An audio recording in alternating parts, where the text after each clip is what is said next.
कुछ नहीं, डर लगता भैया, बड़े पहलवान आदमी। Okay, welcome back.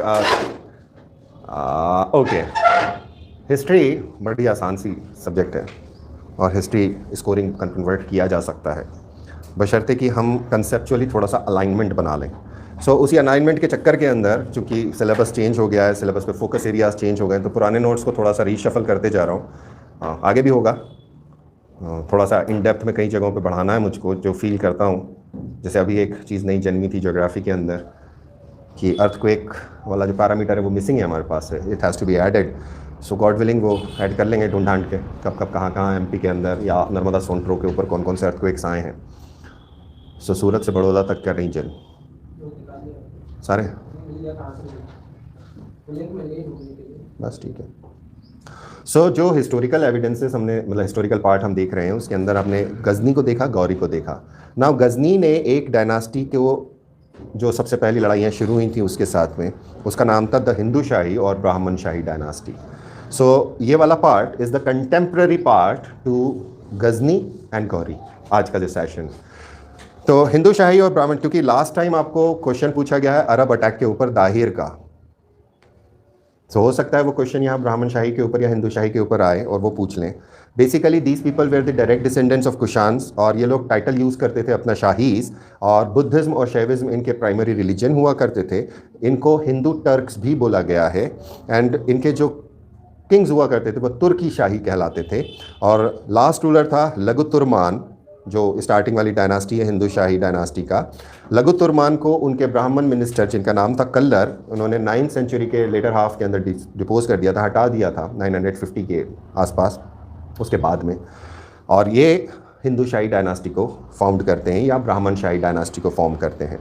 कल्लर, जिनका दूसरा नाम ललिया शाही भी था, ये राज तरंगिनी बोलती है इनके बारे में, और वो बोलती है कि ये बंदा कल्लर बहुत पावरफुल हुआ करता था। और इनका जो एरिया था वो काबुल से किशनगंगा कश्मीर तक फैला हुआ था। और पंजाब के जो राजा थे, not Indian Punjab, Punjab India and Pakistan both together, ये इनकी सजरेंटी में हुआ करते थे। और लेटर ऑन इनकी जो इनिशियल कैपिटल हुआ करती थी, it was Kabul, and he shifted his capital, Kabul is in Afghanistan, he shifted it capital. मैंने तुम लोगों को याद है बोला था कि तालिबान आएगा और प्रॉब्लम शुरू होंगी, और सबसे बड़ी प्रॉब्लम कौन फेस करेगा पहले? Not Indians, Pakistan.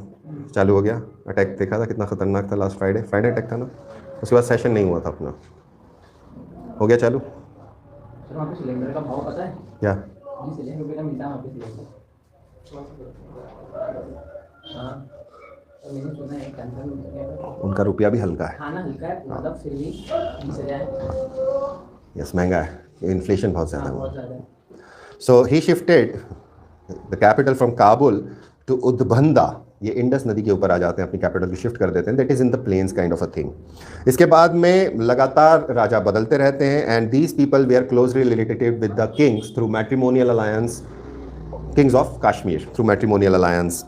और इनके बाद भीमा आते हैं, भीमा के बाद जो सक्सेसर्स थे उनके बारे में पता नहीं चलता है, लेकिन जो राजा हमें सबसे ज़्यादा इंपॉर्टेंट यहाँ मिलता है दैट इज़ जयपाल। कौन है जयपाल? जो लास्ट सेशन के अंदर हमारे डिस्कशन हुआ था, जयपाल ने किसका साथ दिया था? अबू बकर लाविक के बेटे का, और वहाँ से इनकी एनिमोसिटी चलती है। सो जयपाल जब टेरिटोरियल, अगर हम इनका एरिया देखते हैं तो western Punjab, north west frontier province वाला काम है, और ईस्ट अफगानिस्तान वाले एरिया के अंदर ये राज करते हैं। और इनके वेस्ट में गजनी था, और गजनी में बैठा हुआ था महमूद, और महमूद से थे पंगे, तो दोनों भिड़ लिए। इनकी बैटल्स के बारे में हम गजनी के टाइम पर पढ़ चुके हैं, और इन्होंने गजनी से जो पिन मारने के काम थे वो करे, तो महमूद ने इनको निपटा दिया। दोनों की हेरिडिटी एनिमिटी थी, एनिमोसिटी थी। इनके बाद में आनंद पाला, उसके बारे में भी हमने बात करी थी, त्रिलोचन पाला, और लास्ट में भीम पाला। ये लोग लड़ते रहे और हारते रहे, और अल्टीमेटली गजनी डायनास्टी इसको पूरी तरह से सब्ज्यूम कर लेती है, अपने अंदर मिला लेती है।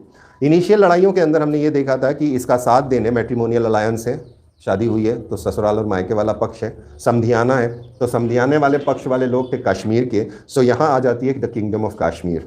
सो इस टाइम पीरियड पे जो कश्मीर की किंगडम्स थी, इसके अंदर 3 मेजर डायनास्टीज़ हैं।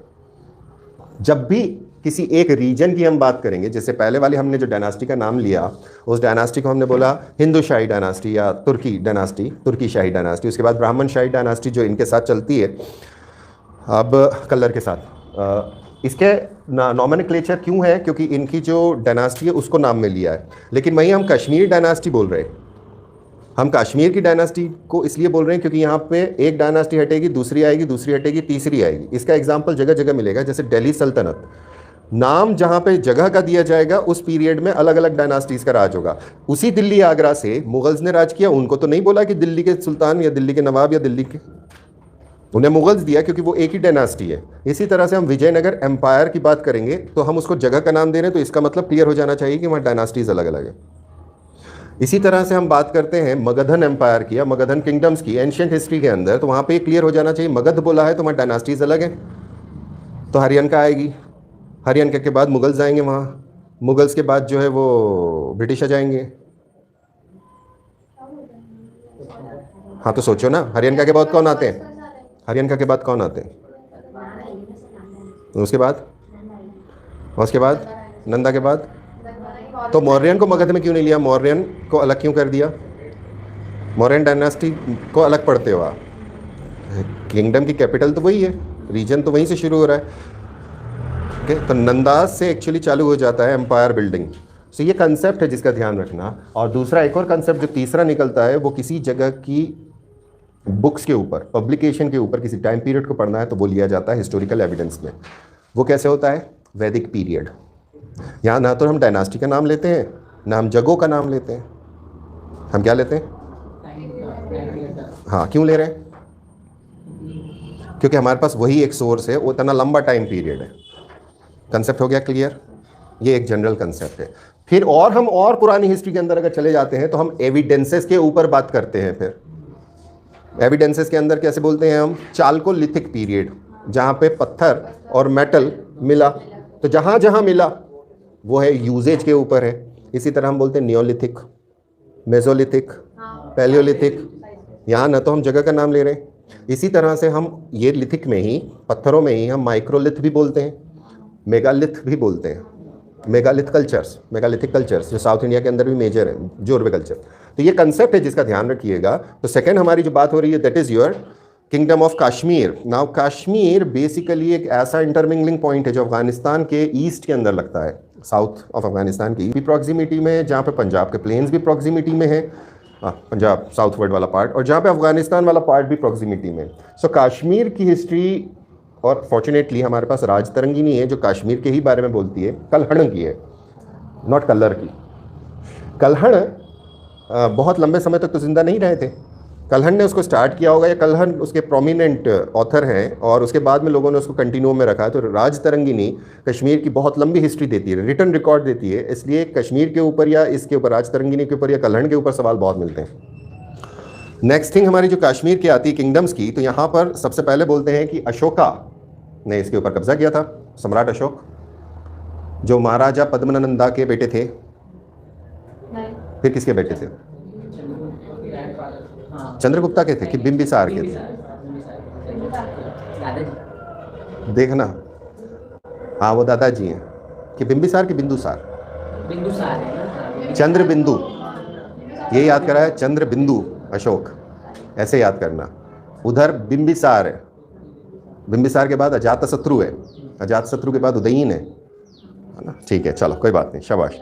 अशोका के बाद में इनके पुत्र थे। अशोका के बारे में कहा जाता है अशोका ने एक शहर को यहाँ पे बसाया था जिसका नाम था श्रीनगर, अशोका एस्टैब्लिश्ड श्रीनगर। तो वहाँ पर एविडेंसेस हैं, आर्कियोलॉजिकल एविडेंसेस हैं मौर्यन पीरियड के भी।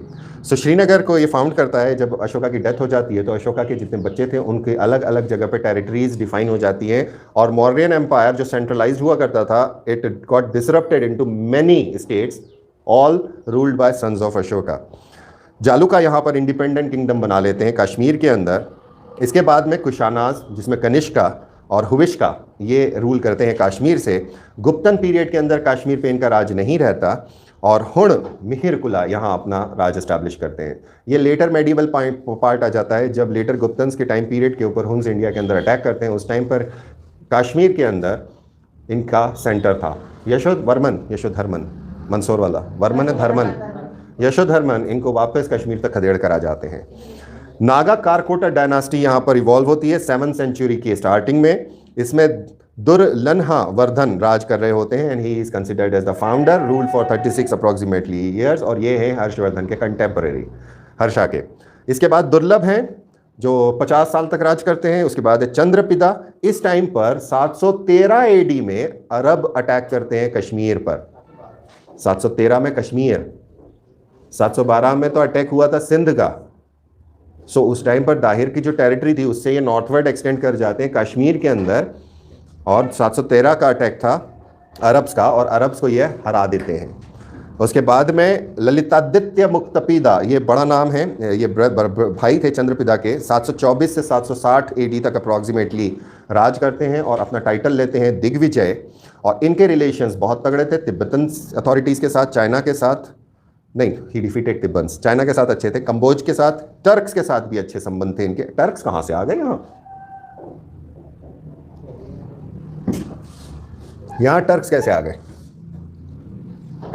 7th सेंचुरी में इस्लाम फैलना चालू हो रहा है। टर्क्स ऑलरेडी फैले हुए हैं क्योंकि पर्शियन किंग ने उनको बाहर निकाल लिया था मंगोलिया साइड से, और अपने यहाँ सेना में भर्ती करके उनको लड़ने भेज देते थे। सो टर्क्स बहुत बड़े टेरिटरीज में कबीलों के तौर के ऊपर बैठे हुए थे, एंड ये वो ऐसी ट्राइब थी जो स्टेशनरी नहीं थी, नोमाडिक थी। So they use to migrate. So migratory tribes थी, और ये ट्राइब्स नियर एरियाज जो हैं अफगानिस्तान के नॉर्थ के बहुत बड़े पट्टे के अंदर, जो चाइना का हिस्सा है, कौन सा हिस्सा जहाँ पर एक प्रॉब्लम, झिंजियांग, उसको हम प्रोनाउंस नहीं कर पाते ढंग से, जहाँ पे उइगुर मुस्लिम्स की प्रॉब्लम चल रही है, उसे कहा जाता है East Turkistan, western side of China. China ने उसको कैप्चर किया है। So Uyghurs are the Muslim Turks जो वहाँ रहा करते हैं। सो टर्क्स वहाँ पे भी थे। फिर तुर्कमेनिस्तान एक जगह है, कंट्री है क्या कि शहर है? आसपास की एडजॉइनिंग कंट्रीज कौन सी हैं?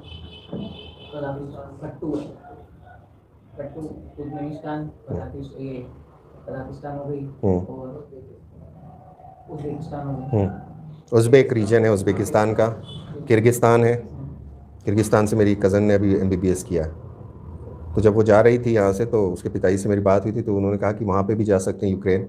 मैंने कहा मत भेजना, नहीं, रशिया और यूक्रेन गर्ल्स के लिए ठीक नहीं है। इट्स नॉट दैट रीजन, जहाँ पे एरिया ठीक नहीं है, वो दूसरी प्रॉब्लम्स थी। तो वो आ भी गई, 6 महीने पहले ही आई है, अभी चंडीगढ़ के अंदर अपना इंटर्नशिप कर रही है। आओ, नहीं, पढ़ने वाली लड़की है वो पढ़ने वाली लड़की है। कुछ एक एबले हैं अपने खानदान में जो पढ़ लेते हैं, अच्छा तो पढ़ती है वो लड़की। Anyhow she is in Chandigarh. Anyhow, so इस टाइम पीरियड पर यशोवर्मन आते हैं कन्नौज के, उनसे इनकी लड़ाई होती है, उनको हरा देते हैं, और ये ललितादित्य मुक्तपिदा ये कन्नौज के राजा बन जाते हैं, और यहाँ पर एक मार्तंड टेम्पल की स्थापना करते हैं। इसके बाद में जयपिदा विनयादित्य आते हैं, ये मगध तक चढ़ाई करते हैं मगर नहीं जीत पाते, और इनको उत्पल डायनास्टी हरा देती है। सो एक डायनास्टी का नाम और मिलता है, and these are historical records, इसलिए पता चल जाता है, और इसलिए रुलाने के लिए काफ़ी होता है। क्या हुआ?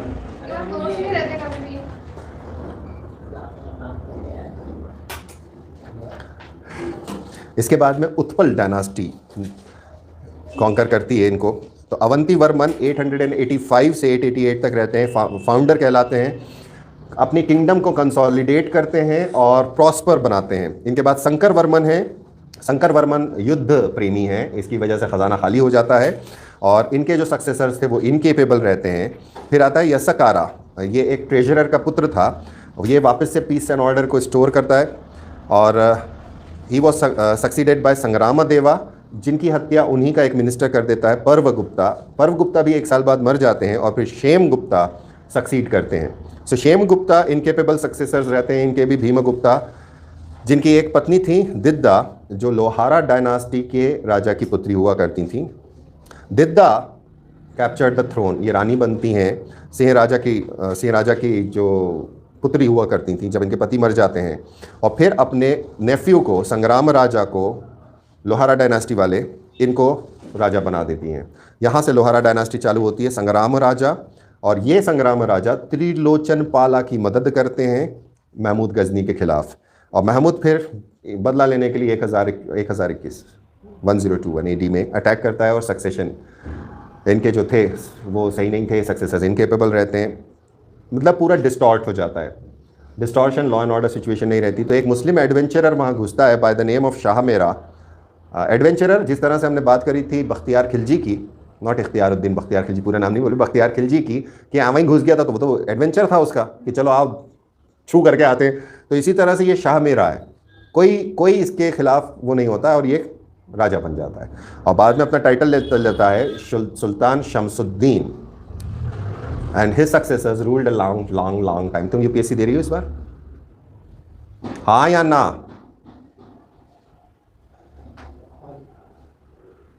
तुम यूपीएससी, शाबाश।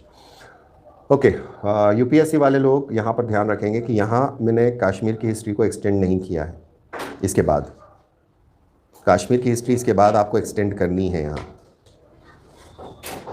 और ख़ास तौर पे यहाँ पे कल्चरल डायमेंशन कश्मीर के खोलेंगे वो लोग जो, कौन सी जून को है? 5 जून को, और उधर प्री कौन सी जून को है?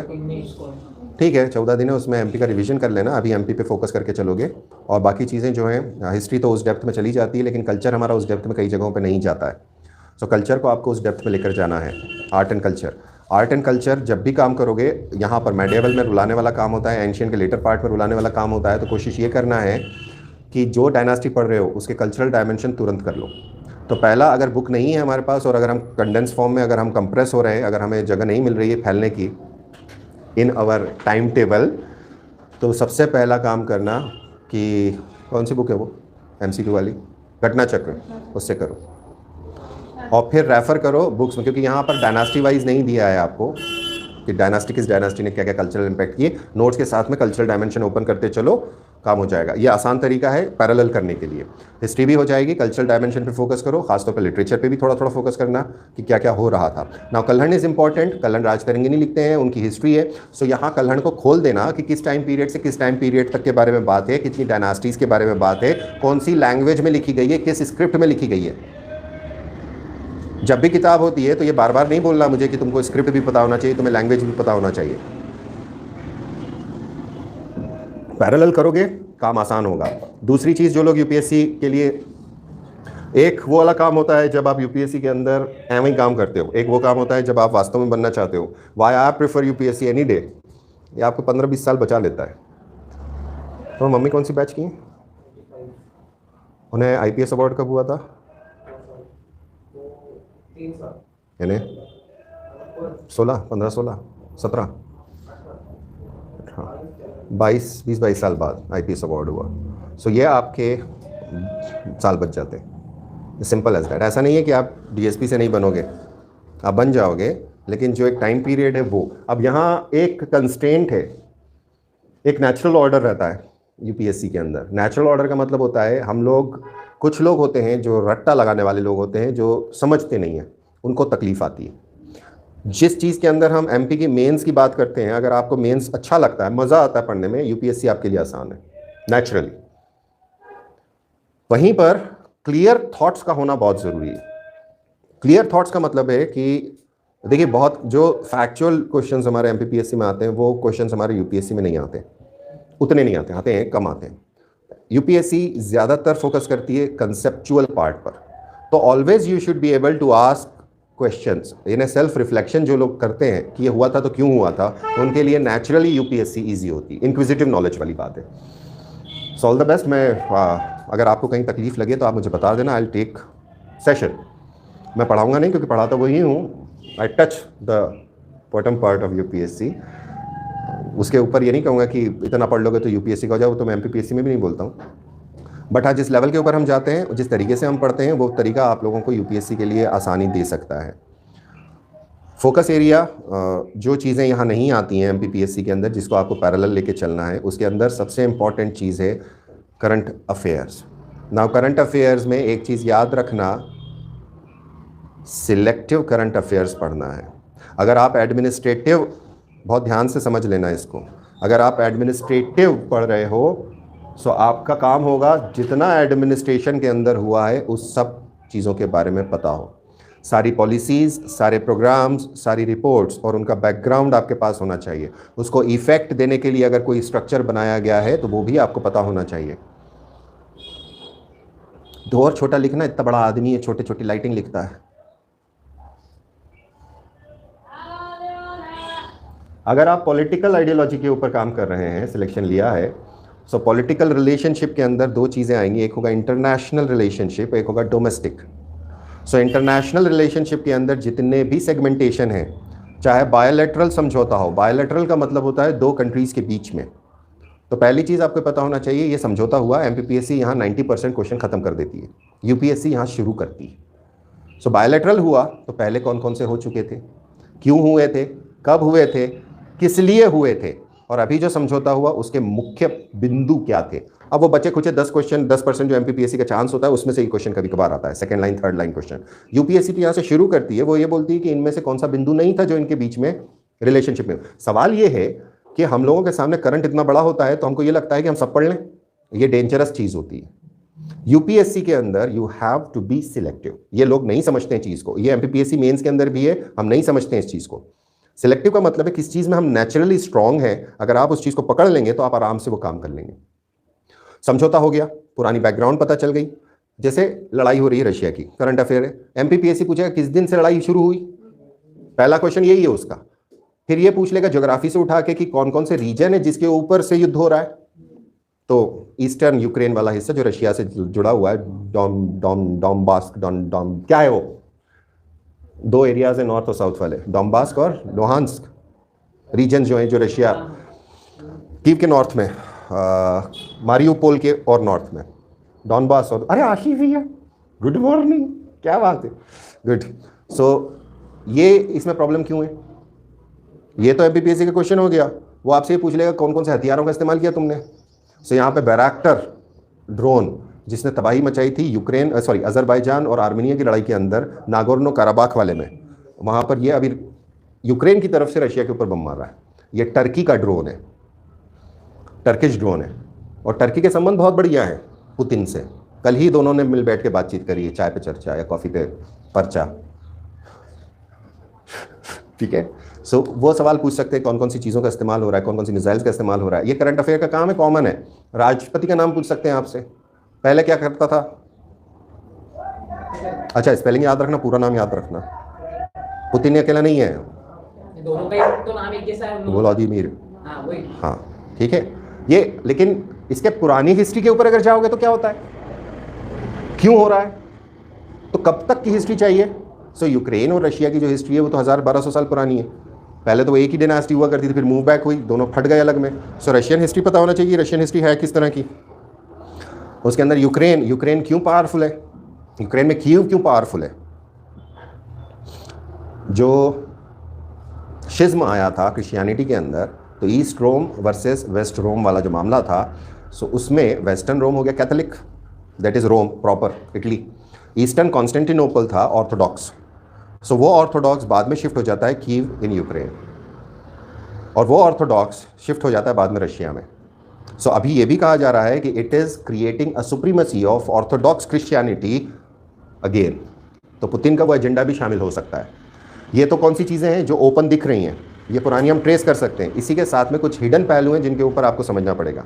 आपने रेसिज्म देखा कितना है, ये सारी कंट्रीज़ जो सो कॉल्ड यूरोपियंस हैं, they call themselves non racial. इसके जस्ट पहले जो एक प्रॉब्लम हो रही थी, बड़ी प्रॉब्लम थी रेफ्यूजी की, जिस क्राइसिस के अंदर बॉर्डर्स के ऊपर कटीले तार लगाए जा रहे थे बेलारूस बॉर्डर पर कि हम शरणार्थियों को आने नहीं देंगे। अब शरणार्थी उसी कंट्री में घुस रहे हैं। They were Asian racism. दूसरा communalism, they were Muslim, Afghanistan, Libya, Syria, यहाँ के लोग उधर से घुस रहे थे यूरोप में, एंड अफ्रीकन ऑल्सो। सो दोनों चीज़ें दिख रही हैं, रेसिज्म भी दिख रहा है, कम्युनलिज्म भी दिख रहा है, सुप्रीमेसी उनकी जो चलती है वो हिडन है लेकिन है। सो इन एस्पेक्ट्स के ऊपर आपको काम करना है। तो वो काम होता है सिलेक्टिव, ऑलवेज गो सिलेक्टिव। अगर आप टेक्नोलॉजी में इंटरेस्ट रखते हो, गो इनटू टेक्नोलॉजी। जिस जगह पे आपका इंटरेस्ट होता है, नेचुरल इंटरेस्ट होता है, आपको करंट में अपना हिसाब बनाना है। Current is a dominant aspect in UPSC. इसी तरह से इकोनॉमिक एक कंपलसरी टॉपिक है। अनफॉर्चुनेटली वहाँ मैं आपको उस लेवल पे नहीं ले जा सकता हूँ क्योंकि मेरे अपने कंस्ट्रेंट है, मुझे अपने अंदर हिचक है वो। I don't have that background of economy theory जिसे कहते हैं हम, बेस नहीं है कभी मेरा। पॉलिटी, यस, पॉलिटी पे क्वेश्चंस आते हैं, अच्छे क्वेश्चन आते हैं। एनवायरनमेंट पे काम करेंगे आप। सो ये एक छोटा सा, मैंने इसकी वो भी नहीं बनाई है हाईलाइट, क्या लिख लिया है तो ठीक है, कोई बात नहीं। तो जिन लोगों का ये यूपीएससी के अंदर है, ये काम करो, फिर बाद में और हिंट देता रहूँगा। ऊपर वाले ने चाहा तो इस बार आप लोग कोई ना कोई तो फोड़ेगा यूपीएससी, गॉड विलिंग। ओके, सो संग्राम राजा खत्म हो जाते हैं, शाह मेरा राजा बन जाता है, गजनी निपट जाते हैं, गौरी आ जाते हैं, मोहम्मद ऑफ गुर, दैट इज गौरी। और गौरी के हमने कल तराइन 1 तराइन 2 ये सब देख ली थी।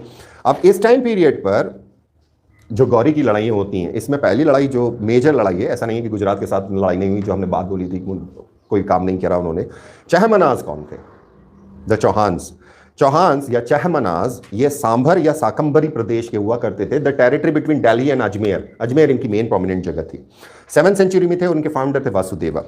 इसके बाद में खूब सारे राजाओं के नाम मिलते हैं, सामंता, पूर्णतल्ला, जय राजा, विग्रह राजा 1, देन चंद्र राजा, गोपेंद्र राजा, दुर्लभ राजा 1। और दुर्लभ राजा वो थे जो प्रतिहारास की सजरेंटी में चले जाते हैं, ये पढ़ना पड़ेगा। 3 मेजर किंगडम्स मिलती हैं, 3 मेजर तगड़ी डायनास्टीज थी मेडिएवल, लेटर मेडिएवल पीरियड के अंदर, राष्ट्रकूटास, पालास एंड प्रतिहारास, ये वो प्रतिहारास हैं। और ये सक्सेशन में राज करते हैं। वत्स राजा, गोविंद राजा 1, ये प्रोमिनेंट थे नागभट्टा 2 के कोर्ट के अंदर। देन चंद्र राजा 2, कुवाका 2, चंदना 2, और फिर फाइनली आते हैं वाकपति राजा। इस टाइम पीरियड तक राष्ट्रकूटास, पालास तो खत्म ही हो जाएंगे, सेनाज आने वाले हैं। सो प्रतिहारास वीक हो गए और ये अपने आप को इंडिपेंडेंट घोषित कर देते हैं। और इनके बाद आते हैं सिंह राजा 1, और सिंह राजा एक्सपांड करना चालू करते हैं। पहले ने अपने आप को आजाद किया, दूसरे ने अपने आप को एक्सपांड करना चालू किया और एक टाइटल ले लेते हैं महाराजाधिराजा। इसके बाद में विग्रह राजा 2, दुर्लभ राजा 2, गोविंद राजा 3, विग्रह राजा 3 और पृथ्वीराज फर्स्ट आते हैं। और फिर आते हैं Ajay Raja. Ajay Raja is the founder of Ajmer. Notes के अंदर टाइम पीरियड मिसिंग है, so you should add the time period इनका कि किस टाइम पर अजमेर शहर की इस्टेब्लिशमेंट हुई है और यहाँ पे जो काम हुआ था वो कैसा कैसा हुआ। इसके बाद में आते हैं अर्नोरजा, जो सुल्तान महमूद का जो सक्सेसर था उसको हरा देते हैं अजमेर के पास में। And he conquered the areas of Bundelkhand, Delhi and parts of Punjab, अपने आसपास के एरियाज को। And then he was defeated by Kumarapala of Gujarat, Gujarat south में, उनसे इनकी लड़ाई होती है और होती रही और हार जाते हैं। He extended his territories towards Malwa and Punjab and he was murdered by his own son Jagadeva, जो खुद ज़्यादा समय तक राज नहीं कर पाते। इसके बाद में उनका छोटा भाई बैठता है Vigraha Raja 4, that is Vilasadeva. And Vilasadeva is important क्योंकि ये कुमारपाला को, जिसने दिल्ली वाले गुजरात वाले राजा ने हराया था, उसको हरा देता है। ये दिल्ली को वापस से जीतता है, हाँसी को वापस से जीतता है और ये टर्क्स के साथ लड़ता है। And he had a vast empire. क्यों इंपॉर्टेंट है? क्योंकि इसके टाइम पर लिटरेचर के कुछ नाम मिलते हैं। महाकवि सोमदेव, इन्होंने लिखी है ललित विग्रह राजा नाटका। विलासदेवा ने लिखी है हरकली नाटका, और ये क्वेश्चंस आ चुके हैं। इन्होंने अजमेर में कॉलेज बनाया था, जिस कॉलेज को बाद में कुतुबुद्दीन ऐबक कन्वर्ट कर देगा 2.5 दिन का झोपड़ा में, मॉस बना देगा उसको।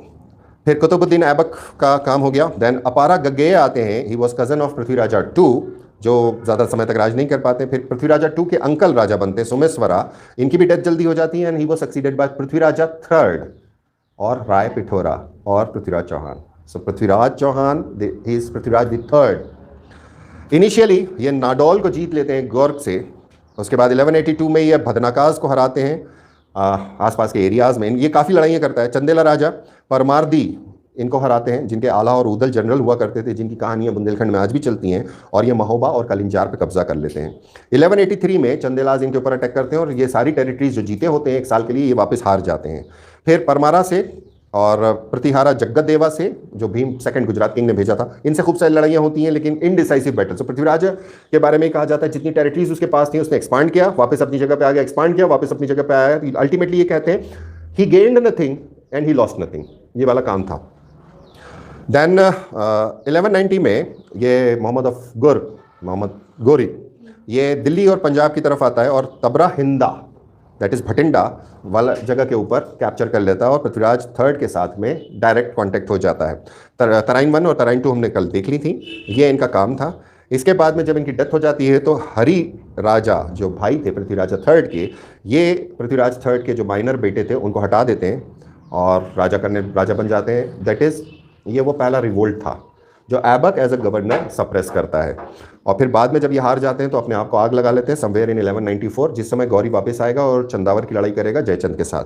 अजमेर टर्क्स कब्जे में ले लेते हैं। इनके जो डिसेंडेंट्स थे चहमनाज के, वो रणथंबोर नामक जगह से राज करते रहते हैं, जिसको फाइनली अलाउद्दीन खिलजी कैप्चर करेंगे। So final capture Alauddin Khilji के टाइम पे जो रणथंबोर वाला पार्ट आएगा, it is a continuum of this dynasty from Ranthambore, that is Chahamanas. यहाँ पर आर्ट एंड कल्चर मिसिंग है चायमनाज का, apart from the city of Ajmer जो हमने बात करी।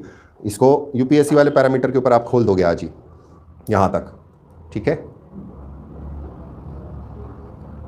ओके, कन्नौज एक और स्टेट था, बड़ा पावरफुल था, और यहाँ पर एक डायनास्टी राज किया करती थी, द गहदवालाज।